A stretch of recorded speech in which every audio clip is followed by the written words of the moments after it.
Fair use. Copyright disclaimer under Section 107 of the Copyright Act 1976. Allowance is made for fair use for purposes such as criticism, comment, news reporting, teaching, scholarship, and research.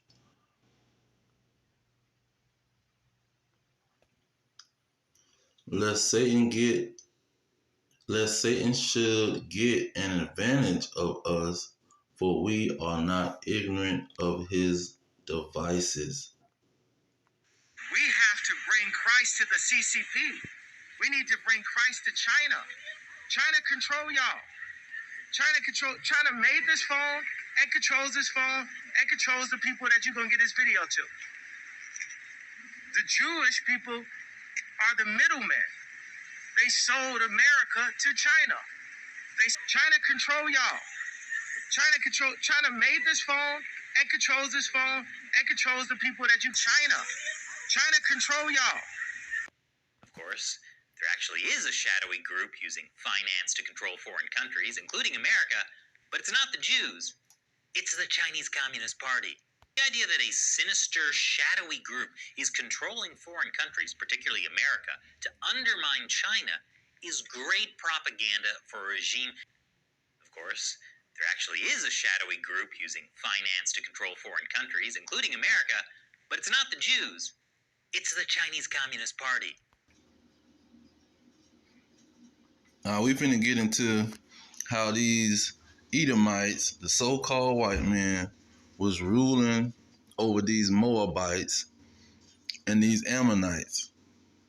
And it's going to be a short history, but it's going to tell a lot, because this is the same situation that's going on. Esau was given the blessing to rule the world. This is what these Negroes don't understand.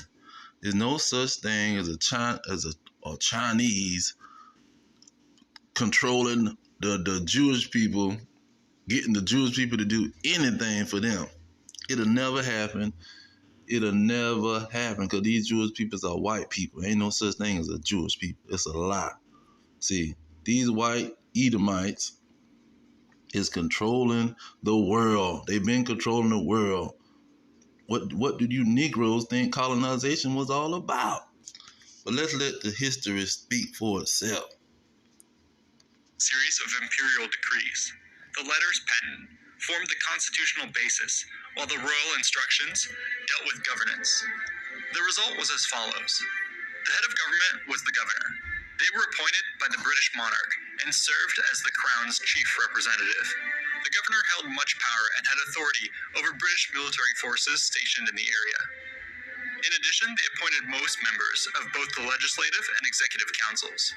These two bodies advised the governor, passed laws, and appropriated public funds. Beyond this, Hong Kong was administered on the local level by the Chinese bureaucracy that had previously existed. This group might be able to offer some advice to their new overlords, but had effectively no official checks and balances on their power. The judicial system was based on English law, offers some advice to their new overlords, but had effectively no official checks and balances on their power. The judicial system was based on English law, with the Supreme Court functioning as the highest court.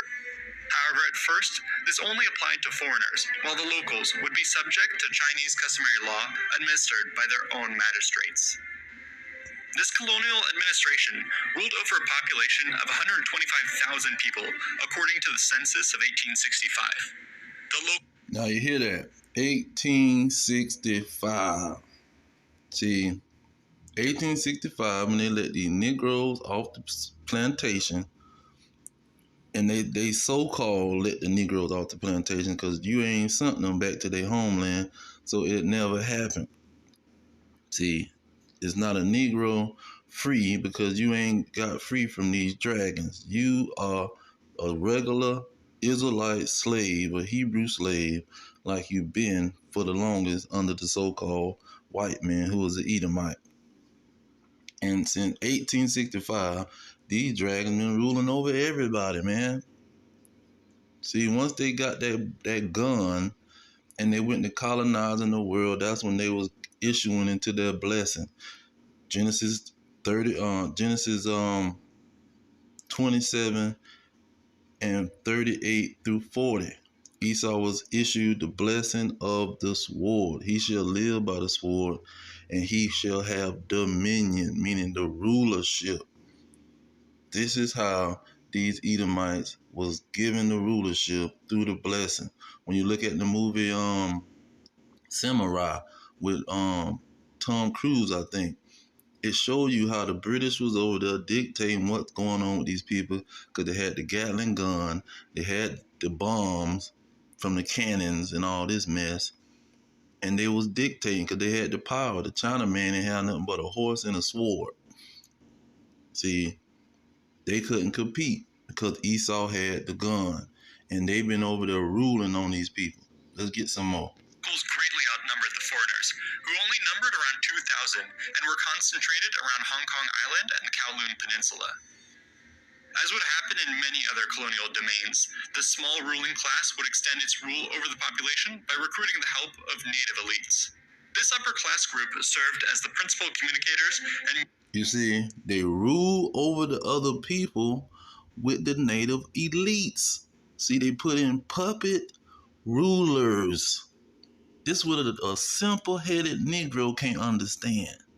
The so-called white man ain't got to be standing over you talking about some, I'm the boss around here, I'm running things. No, he gets your own people.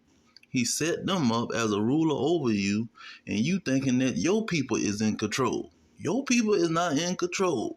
The so-called white man, Esau, is in control. That's who controlling the scene. mediators between the imperial government and the general population. Some of the prominent figures who found roles within the emerging Hong Kong hierarchy were Sir Kai Ho and Robert Hotong. While the upper classes may have been relatively easy enough to co-opt and control, the common Chinese subjects would prove more difficult to tame. During the early colonial period, crime rates were on the rise as a result of the instability caused by the Opium Wars and the recent change in government, as well as the region's long history of piracy. Outright rebellion even began to break out. In 1899, for instance, residents of Kam Tin took up armed resistance within their walled city. Several British assaults were repelled before the main iron gates were blown off with dynamite and the rebels subdued. To prevent the situation from spiraling out of control, something had to be done. The British knew that they could not simply rely on military might to do so. Instead, they would begin to take other measures to maintain control of Hong Kong over the generations. Hey, hold up! One of the main ways to control Hong Kong would be to win the support of the population through assimilation. This was primarily achieved through education, which introduced Western-style philosophy, history, science, technology, and finance into the culture. Christian missionaries were already active in the area and had laid much of the groundwork through the establishment of numerous village schools, 20 of which were established in Hong Kong by 1860. Yet at this time, the Pause on this. See, this is what these Negroes don't understand. These Edomites, they test things. He just said in 1860. So they was testing all of their stuff on the Chinaman, Moab, before they was gonna put it on these Negroes, on the Israelites. See, they was testing their strategies, their psychological strategies on the Moabites and the Chinese. See, this is what the devil does. Deceive the whole world. See, he just not deceiving you Negroes. He deceiving the Chinaman first. That's why they doing all of this new technology, cyborg type of activity first, because he testing it out on them, and he gonna bring it to your behind next. upper classes still continue to send their children to major cities on the mainland for traditional Chinese education.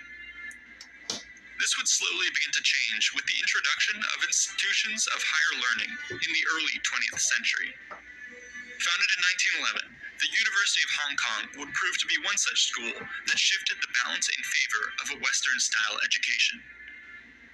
Over the years, subsidized and eventually free schooling would ensure that generations of Hong Kongers would pass through the mold of the English educational system. But it wasn't just the people who were now adopting the English tongue. The landscape was as well. Bays, hills, rivers, streets, and all manner of local areas took on Western names. Visiting Hong Kong today, you can easily find yourself in Victoria Harbour, Aberdeen Park, Oxford Road, or Baker Street. This is all evidence of a region that was transformed through the colonial period. The nexus of this change would be around the areas of commercial activity along Hong Kong Island and the Kowloon Peninsula. It was here that the foreigners had first set up shop and were now operating their numerous shipping, merchant, and financial companies. The first large-scale modern bank opened its doors in 1865, and the first electric company lit up the streets in 1890. Soon, even early automobiles would be seen mixing with the pedestrians, rickshaws, and litters traveling the bustling streets. All of this business required local labor and expertise, which in turn attracted even more services. Now, when you look at these Moabites too, they got some dark skin, but this is how the dragon been operating, man. See, he pretty much built these people's society, and he opened up shop. He just had a central station as Hong Kong. Right above him was China and Japan, and he was setting up shop and using that. It's just like when he set up an embassy.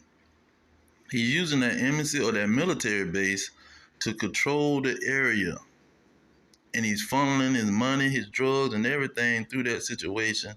And they've been doing this since the freaking 1860, when they setting up schools and teaching these people white Jesus.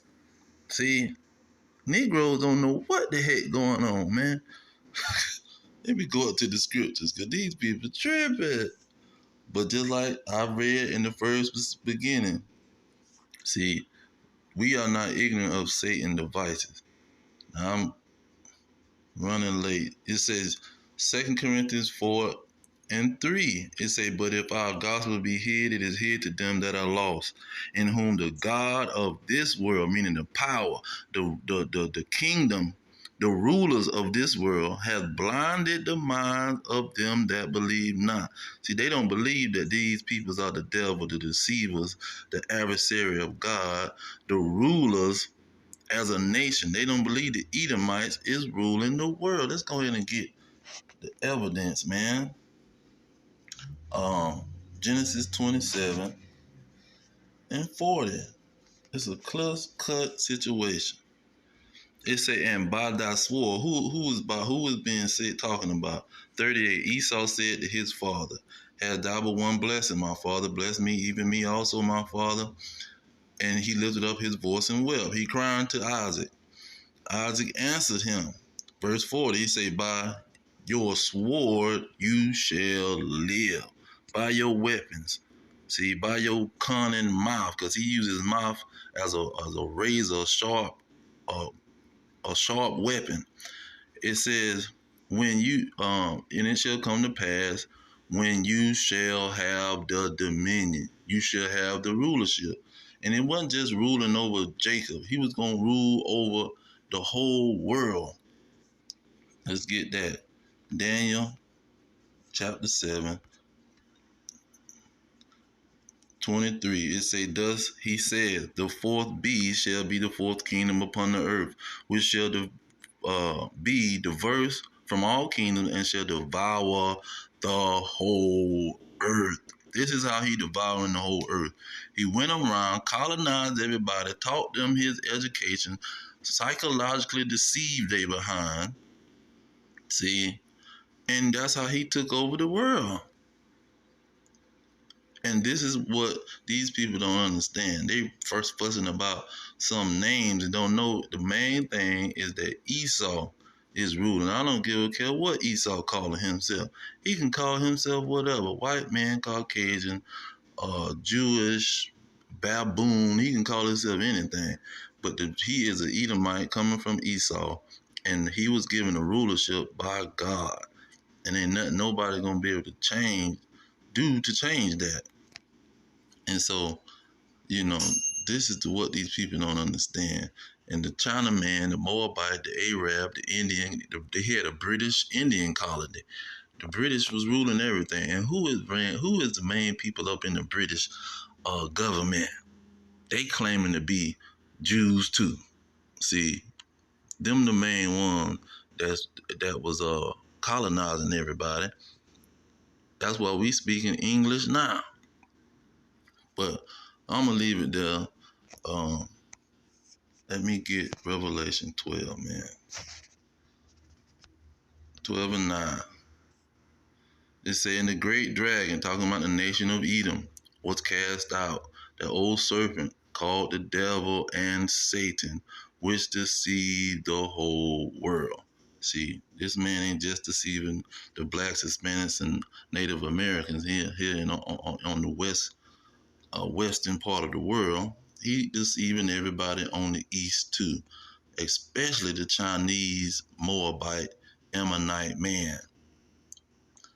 All praises to Yahweh, Hashem, Yahweh Shai, Ba'ashem, Kakadash. Give honor to the elders pushing the truth. Peace to these late worldwide. Our kingdom is at hand. Shalom.